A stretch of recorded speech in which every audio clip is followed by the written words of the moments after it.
नमस्कार मित्रांनो. इस्लाम धर्माचा अभ्यास आणि याच साखळीतली पुढची कडी म्हणून आज काही गोष्टी तुमच्यासमोर मांडतो आहे. जसं की स्वच्छता आणि यासंबंधी इस्लाम काय म्हणते आपल्याला जाणून घ्यायचं आहे. इस्लामचे जे स्क्रिप्चर्स ग्रंथ वगैरे आहेत ते असं म्हणतात की ईश्वराने अल्लाहने त्या लोकांना आपलं प्रिय दास ठरवलं आहे जे स्वच्छता पवित्रता याचा पुरेपूर काळजी घेतात. पैगंबर मोहम्मद सल्लल्लाहु अलैहि वसल्लम यांचं शुभकथन आहे की स्वच्छता आणि पवित्रता हे अर्ध इमान आहे. म्हणजे जोपर्यंत या गोष्टी तुमच्याकडे नसतील तोपर्यंत तुम्ही पुरेपूर मुस्लिम नाहीच आहे.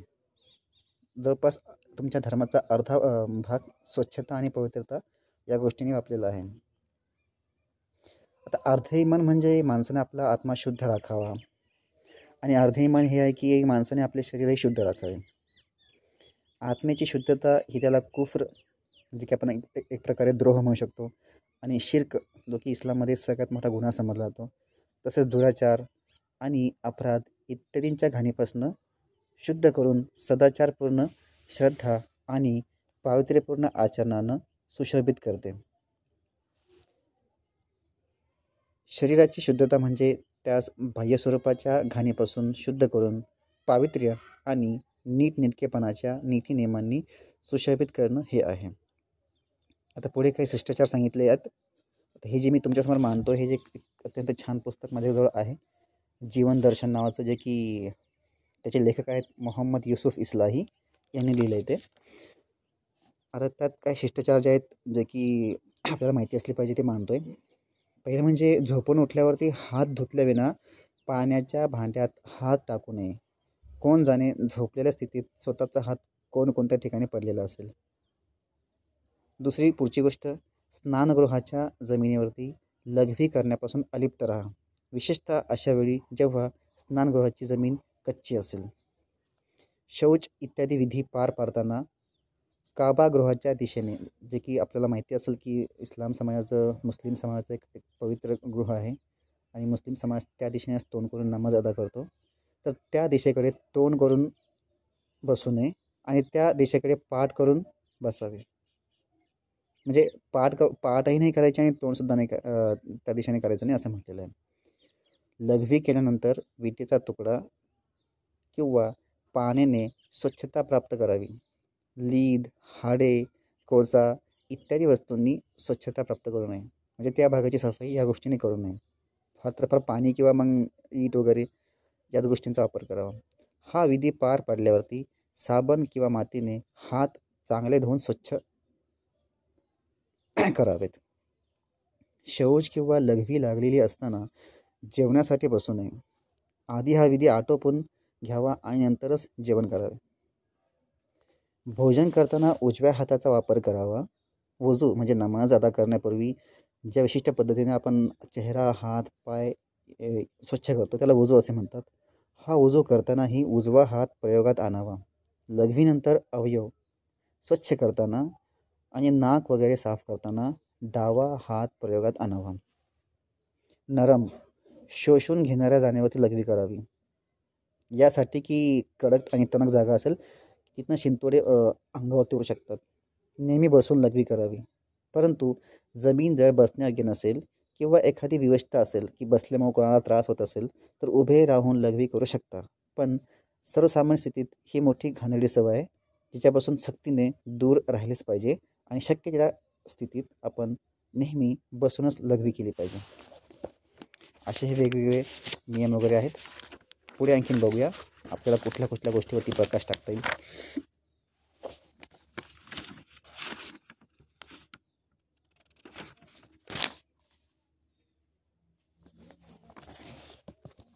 नदी किंवा पाटाच्या किनारी लोकांच्या येण्या जाण्याच्या रस्त्यावर आणि छायादार ठिकाणावर मलमूत्र विसर्जनासाठी बसू नये. अशाने इतर लोकांनाही त्रास होतो आणि असे करणे शिष्टाचार आणि संस्कृतीच्या विरुद्ध आहे हे आपण जाणतोच. शौचास जाताना पायात चप्पल घालून डोक्यावर टोपी वगैरे घालून जावे आणि जाताना दुआ एक प्रार्थना असते ती करायची असते. जसं की शौचास जाताना एक प्रार्थना म्हटली जाते, अल्लाहुम्मा इन्नी औज़ुबिका मिनल खुब्सी वल खबाइस. याचा अर्थ असा की हे अल्लाह तुझा आश्रय मी इच्छितो सैतानांपासनं आणि त्या सैतानापासून जे पुरुष आहेत आणि त्यांच्यापासून ज्या स्त्रिया आहेत. आणि शौचालयातून बाहेर पडल्यावरती आपला विधी पूर्ण झाला तेव्हा दुआ करावी, अल्हम्दुलिल्लाहिल्लझी अजहबल अन्नी लआजा व आफानी. त्याचा अर्थ आहे की अल्लाचा आभारी आहे ज्याने माझा त्रास दूर केला आणि मला आराम पोहोचविला. या सगळ्या गोष्टी आहेत की ज्यानं आपल्या ज्या काही विधी आहेत किंवा हे जे आपण कामं करतो त्या आणखीन अधिक चांगल्या प्रकारे करता येतील किंवा त्याला अर्थ देता येईल. पुढचा शिष्टाचार आहे स्वच्छतेसंबंधी. नाक साफ करण्यासाठी किंवा बलगम वगैरे थुंकण्यासाठी सावधगिरीने थुंकदान वापरावे अथवा लोकांच्या नजरेस न पडेल अशा रीतीने आपली गरज भागवली पाहिजे. वारंवार नाकात बोट घालणे किंवा नाकातील घाण काढणे इत्यादी गोष्टी टाळल्या पाहिजेत. जर नाक साफ करण्याची गरज असेल तर लोकांच्या नजरात चुकवून चांगल्या प्रकारे साफ करून घ्यावे. रुमालात बलगम थुंकून मळण्याची सक्तीने टाळावे. ही मोठी किरसवाणी सवय आहे. अगदी निरुपाय किंवा विवशता असेल तरच या टोकाच्या मार्गाचा विचार केला पाहिजे. तोंडात पान भरून अशा प्रकारे दुसऱ्याशी संभाषण करू नये की ज्यामुळे समोरच्या माणसावर शिंतोडे उडतील आणि त्याला त्रास होईल.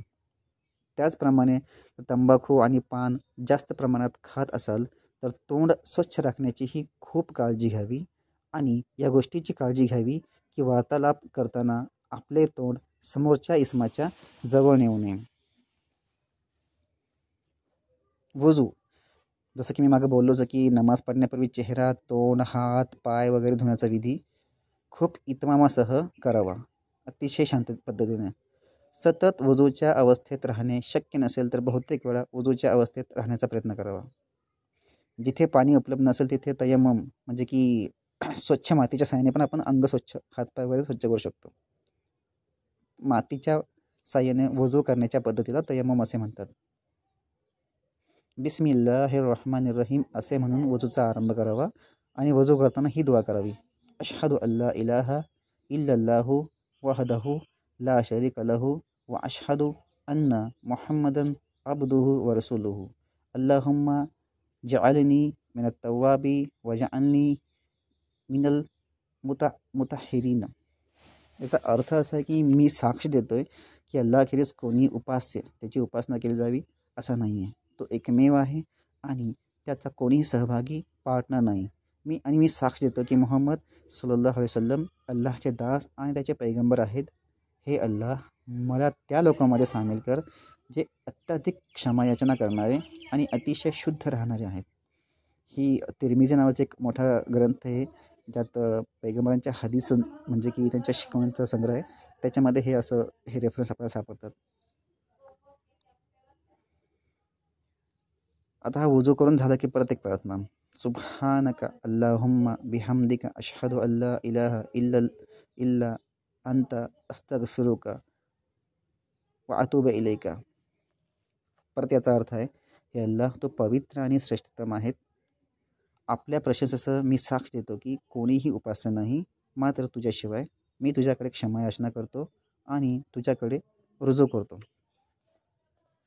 यासंबंधी पैगंबर मुहम्मद यांचे शुभकथन आहे की कयामतच्या दिवशी माझ्या अनुयायींची ओळख ही असेल की त्यांच्या माथा म्हणजे कपाळ आणि वजूचे अवयव, हात, पाय वगैरे हे तेजाने चमकत असतील. तेव्हा जो मनुष्य आपले तेज वाढवू इच्छित असेल तर त्याने वाढवावे आणि कायम वजू करण्याचा किंवा कायम सतत वजूमध्ये असण्याचा प्रयत्न करावा. नित्य नियमाने मिसवाक करणे, दात घासणे हे याचा काळजी घ्यावी. पैगंबर मुहम्मद यांचे शुभकथन आहे, जर मला माझ्या संप्रदायातील लोकांच्या कष्ट आणि यातनांची जाणीव नसती तर मी प्रत्येक वजूच्या आधी म्हणजे दिवसातनं आपल्याला माहितीच आहे की किमान 5 वेळा नमाज पढायचा असतो, तर त्या प्रत्येक नमाजच्या वेळी त्यांना मिसवाक करण्याचा आदेश दिला असता. एकदा पैगंबर मुहम्मद सल्लल्लाहु अलैहि वसल्लम यांच्याजवळ काही लोक आले. त्यांचे दात पिवळे पडलेले होते. पैगंबरांनी ते पाहिले, ताकीद केली, मिसवाक करत जा. म्हणजे यातनं स्वच्छता किती गरजेचं आहे आणि त्यावर किती जोर दिला पाहिजे हे दिसून येते. आठवड्यातनं एकदा तरी स्नान करून घ्यावे. जुमा अर्थात शुक्रवारी स्नानाची काळजी घ्यावी. म्हणजे जुमा शुक्रवारचा दिवस असतो, या दिवशी तुम्हाला स्नान करणं हे गरजेचंच आहे. इतर दिवशी जर आपण स्वच्छ वगैरे असाल आणि हे नसेल, पाण्याचा काही प्रॉब्लेम वगैरे असेल तर आपण त्याच्यामध्ये थोडी टाळाटाळ करू शकता. पण जर आपण समजा जसं की काही गोष्टी आहेत त्यातनं आपण घाणेरडी कामं करणं किंवा कचरा लागणं, आणखीन बऱ्याचशा गोष्टी आहेत ज्यातनं शरीर हे जे अस्वच्छ होतं. अशा वेळेस तुम्हाला कधी पण स्नान करणं गरजेचं आहे. पण भले तुम्ही शुक्रवारच्या दिवशी किती स्वच्छ असाल, तुम्ही कुठल्या कचऱ्यात पडलेले नसाल किंवा काय आणखीन अंगाला कचरा, घाण लागलेला नसेल, तरी पण तुम्ही किती स्वच्छ असलात तरीसुद्धा स्वतःचं शरीर पाण्यानं स्वच्छ करून अंघोळ करणं हे किमान शुक्रवारच्या दिवशी बंधनकारकच केलेलं आहे. पैगंबर मोहम्मद यांनी पुढे सांगितलं की अनामतीची अदायगी माणसाला जन्नतमध्ये नेते. सहाबा म्हणजे जे पैगंबरांचे अनुयायी होते त्यांच्या काळातले, त्यांनी विचारले, हे अल्लाहचे पैगंबर सल्लल्लाहु अलैहि वसल्लम, अनामतीशी अभिप्रेत काय आहे? म्हणजे तुम्हाला नेमकं म्हणायचं काय नाही? त्यावेळेस पैगंबर मोहम्मद सल्लल्लाहु अलैहि वसल्लम असं बोलले की मलिनता आणि अपवित्रतेपासून शुद्ध होण्यासाठी स्नान करणे याहून श्रेष्ठ अशी अल्लाहने कोणतीही अनामत निर्धारित केलेली नाही आहे. जेव्हा देखील माणसाला स्नानाची गरज भासेल तेव्हा त्याने स्नान करावे. ते रोज जरी त्याला गरज भासली तरी त्याने माणसाने स्नान हे केलंच पाहिजे. पुढे असं म्हटलं की अपवित्रतेच्या अवस्थेत मशिदीत प्रवेश करू नये आणि मशिदीमधून जाऊ नये. परंतु काहीही संभव नसेल तर मग तयम्मम करून मस्जिदीत जावे किंवा तेथून बाहेर पडावे. डोक्यास तेल लावण्याची व केसांना विंचरण्याची काळजी घ्यावी. दाढीच्या वाढलेल्या अस्ताव्यस्त केसांना कैचीने नीटनेटके करावे, ट्रिम करावे. डोळ्यात सुरमा देखील लावावा. नखे काटण्याची व स्वच्छ राहण्याची काळजी घ्यावी. साधेपणा व समतोल राखण्याची यथायोग्य काळजी घ्यावी. पुढं असं म्हटलं की शिंकताना तोंडावर रुमाल धरावा, यासाठी की कोणावर शिंतोडे उडू नयेत. शिंकून झालं की अल्हम्दुलिल्लाह, मी अल्लाहचा आभारी असे म्हणावे. आणि जो हे शिंक ऐकतोय, सगळं बघतोय, त्यानं यरहमुकल्लाह म्हणजे अल्लाह तुझ्यावर दया करो असे म्हणावे. कारण सर्दीमध्ये आपण खूप शिंकत असतो. ती शिंक म्हणजे एक आरोग्य बिघडण्याचं लक्षण आहे. पण सर्दी नसतानाही तुम्हाला कधी म्हणजे जर अशी क्वचित प्रसंगी एखादी शिंक येते ना, तर ती शिंक एक ब्लेसिंग आहे. कारण तुम्हाला जाणवलं असं की तुम्हाला खूप दिवसानंतर शिंक आली तर आपल्याला फील होतं की एक आपली नर्वस सिस्टीम, आपली चेतना क्षमता थोडीशी ॲक्टिव्ह झालेली असते, मेंदू जरा रिफ्रेश झाल्यासारखं वाटतं. म्हणून ते एक ब्लेसिंग आहे असं म्हटलेलं आहे. आता ज्यानं यरहमुकल्लाह म्हटले त्याला उत्तर देताना म्हणून यहदिकल्लाह, अल्लाह तुला मार्गदर्शन करो असं म्हणायचं असतं. पुढे असं म्हटलं की स्वतःच्या शरीराला सुगंधाचा मोठ्या प्रमाणात वापर करत जावा. पैगंबर मोहम्मद सल्लल्लाहु अलैहि वसल्लम यांना सुगंध म्हणजे अत्तर अतिशय आवडत असे. पैगंबर मोहम्मद सल्लल्लाहु अलैहि वसल्लम झोपून उठल्यानंतर जेव्हा शौच आदी विधिक्रिया आटपून घेत तेव्हा सुगंधित द्रव्य जरूर लावायचे. म्हणजे स्वतःच्या शरीराला, घराला स्वच्छ करण्याचे हे वेगवेगळे शिष्टाचार आहे. हे असलं की म्हणजे थोडीशी या सगळ्या गोष्टी करून आपण आपलं जीवन, आपलं घर, आपलं शरीर हे कम्फर्टेबल आणि इतरांनाही आपल्या शेजारी जवळपास यावं, बसावं या हिशोबाने एक चांगलं ठेवत असतं. तर असे वेगवेगळे शिष्टाचार इस्लाम धर्माचा अभ्यास करताना निदर्शनास आले. ते आपल्यासमोर मी मांडण्याचा प्रयत्न केला आहे.